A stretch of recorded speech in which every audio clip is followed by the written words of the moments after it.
L'interlocuteur. Nous vous prions de bien vouloir vous lever et vous adresser à l'assistance. Allumez le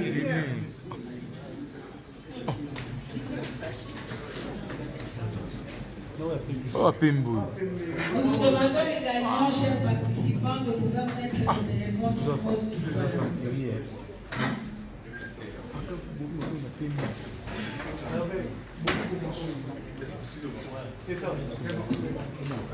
C'est bon, c'est bon. Non, c'est bon. Vous mettez un jaune, là, vous mettez jaune.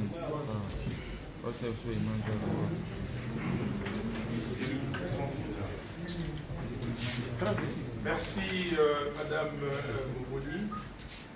Très chers amis de la presse, je vous salue tous et toutes. Je vous remercie d'être venus à cette conférence de presse qui se tient à un moment exceptionnel où tous les pays du monde se battent contre la pandémie du coronavirus. Ainsi, avant toute chose, je voudrais saluer une fois de plus le personnel soignant de notre pays, ainsi que les médecins, les laborantins et les agents de l'INRB qui sont tous entièrement engagés aux côtés du docteur Mouyembe pour sauver des vies. Par cette même occasion, je présente mes profondes condoléances aux familles des victimes de cette terrible maladie et je souhaite un prompt rétablissement aux malades. Qu'il me soit également permis d'exprimer mes sincères remerciements au gouvernement des différents pays et aux organisations internationales pour avoir apporté au peuple congolais secours, solidarité et assistance. Nous continuons à implorer l'Éternel pour épargner davantage les vies de nos populations.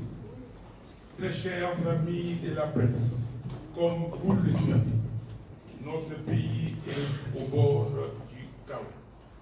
C'est ainsi que j'ai souhaité vous rencontrer pour que nous échangions autour de quelques points majeurs de la vie politique nationale et essentiellement de la situation situation des Guinéens. Commençons d'abord par la commémoration du génocide du peuple congolais. Nous avons choisi la date du 2 août, date du début de la Grande Guerre d'agression et d'occupation de chaque année pour commémorer le génocide congolais, afin que la nation congolaise, dans son ensemble, construise une même compréhension, une même conscience et une même conviction des causes et du déroulement d'un crime contre l'humanité qui a coûté la vie des millions d'innocents congolais. Ces hommes qui ont été sauvagement massacrés, ces femmes qui ont été violées et méchamment tuées, et ces enfants qui ont péri dans les conditions les plus cruelles, ne doivent jamais être oubliés. Ils sont nos parents, oncles, tantes, cousins, frères, sœurs, enfants, voisins, collègues. Leur visage habite encore beaucoup de nos consciences. Leur voix résonne encore dans plusieurs de nos oreilles.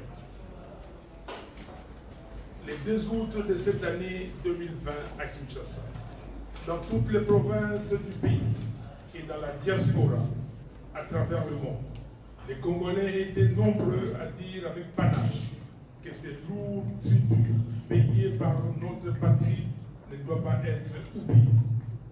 Nous ne devons pas l'oublier. Nous avons décrété cette commémoration parce que se souvenir d'une telle tragédie, c'est aussi et surtout à la fois vouloir comprendre le processus historique et social qui ont rendu possible cette violence inouïe et transmettre l'horreur de ces crimes pour que cette histoire ne se répète plus jamais dans notre pays. Nous avons décrété cette commémoration parce que c'est taire lorsqu'on est victime de génocide, c'est encourager les génocidaires à continuer leurs œuvres macabres sans crainte des représailles. Je remercie tous les compatriotes pour cette commémoration. Très chers amis de la presse,